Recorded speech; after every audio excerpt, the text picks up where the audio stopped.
പാകിസ്ഥാനിലെ ഭീകരകേന്ദ്രങ്ങൾ തകർത്ത ഭാരതത്തിന്റെ നടപടിയെ സ്വാഗതം ചെയ്ത് കോഴിക്കോട്ടെ ജനങ്ങൾ. ഓപ്പറേഷൻ സിന്ദൂർ അനിവാര്യമായിരുന്നുവെന്ന് ജനങ്ങൾ പ്രതികരിച്ചു.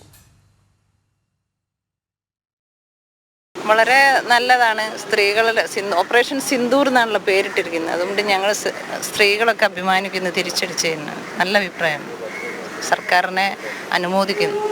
ഒന്നും അറിയാത്ത വളരെ ഇന്നസെൻ്റ് ആയിട്ടുള്ള ആളുകളെ ഉപദ്രവിക്കുക എന്ന് പറഞ്ഞാൽ അതൊരു ശരിയല്ലല്ലോ. നമ്മളെ രാജ്യത്തിനെ ആക്രമിച്ച് നമ്മൾ തിരിച്ചു കൊടുക്കണമല്ലോ, സ്വാഭാവികം. ഇന്ത്യൻ സൈന്യം തിരിച്ചടിക്കണ്ടേ, പിന്നെ പാകിസ്ഥാൻ കൂടെ ആക്രമിച്ചാൽ തിരിച്ചടിക്കന്നെ വേണ്ടേ? അത് രാജ്യത്തിന്റെ ആവശ്യമല്ലേ, നമ്മളൊരു സുരക്ഷയല്ലേ പറ്റും. ജനങ്ങളെ, സാധാരണക്കാരായ ജനങ്ങളെല്ലാവരും ഉദ്ദേശിക്കുന്ന ഒരു തിരിച്ചടിയായിട്ടാണ് കാണുന്നത്. നല്ല പാവപ്പെട്ട ജനങ്ങളെ ഉപദ്രവിക്കുന്ന ഇങ്ങനത്തെ ഭീകര പ്രവർത്തനങ്ങൾ ഇനി മേലിൽ ആരും ഉണ്ടാവരുത്. അവർക്കൊരു പാഠമായിരിക്കട്ടെ ഇത്തരം നടപടികൾ.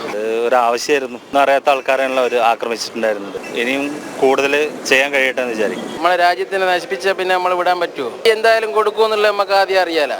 മോഡിയല്ലേ ആള്, കൊടുക്കുമല്ലോ. ഇനിയും തിരിച്ചടിക്കണോ, അതാ പറയുന്നത്. നല്ല കാര്യമല്ലേ? നമ്മുടെ 15 കൊന്നില്ലേ, മേടിച്ചൊന്നില്ലേ? അപ്പോൾ അടിക്കണല്ലോ, അത് ആവശ്യമല്ലേ? നേരത്തെ ചെയ്യണ്ടായിരുന്നു പാകിസ്ഥാനോട്. കാരണം നമ്മൾ എല്ലാവരും എന്ത് ചെയ്യുമ്പോഴും നമ്മൾ വിട്ടുവെച്ച് ചെയ്ത് അത് പറഞ്ഞാൽ കൂടുതൽ പാകിസ്ഥാൻ ചെയ്തു തുടങ്ങിയത് വളരെ നല്ല കാര്യമാണ്. അനുകൂലിക്കുന്നതിനോട് പപ്പട പരിവാഹമാണ് പാകിസ്ഥാൻ. തക്കതായ മറുപടി തന്നെ, കൃത്യസമയത്താണ് അത് കൊടുത്തത്. വളരെ സന്തോഷം. നല്ലൊരു നടപടി തന്നെ, അത് അത്യാവശ്യമുള്ള കാര്യമാണ്. ഇത് ഒരുപാട് നാളുകൊണ്ട് തുടരുന്നത്. അവർ ഒരുപാട് ഉപദ്രവിച്ചിട്ടുണ്ട്. അപ്പോൾ ഇങ്ങനെ പ്രത്യേകം അത്യാവശ്യം തന്നെയാണ്. അത് നേരത്തെ ചെയ്യേണ്ടുള്ള കാര്യം തന്നെയായിരുന്നു. ഞാൻ അനുകൂലിക്കുന്നതിന്. അതിനെന്താ, തീർച്ചയായിട്ടും നമ്മൾ കൊടുത്തേ പറ്റുള്ളവർക്ക്. നമ്മൾ വ്യക്തിപരമായിട്ട് പറയണമെന്നുണ്ടെങ്കിൽ കാശ്മീരൊക്കെ ഇങ്ങോട്ട് പിടിച്ചെടുക്കണം.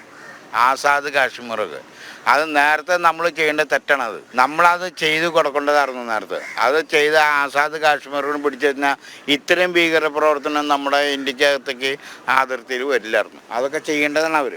അത് ചെയ്തില്ല. അത് ഇന്ത്യൻ മിലിറ്ററിയും ചെയ്യണം, ഇന്ത്യൻ ഭരണ നേതാക്കളും ചെയ്യണം.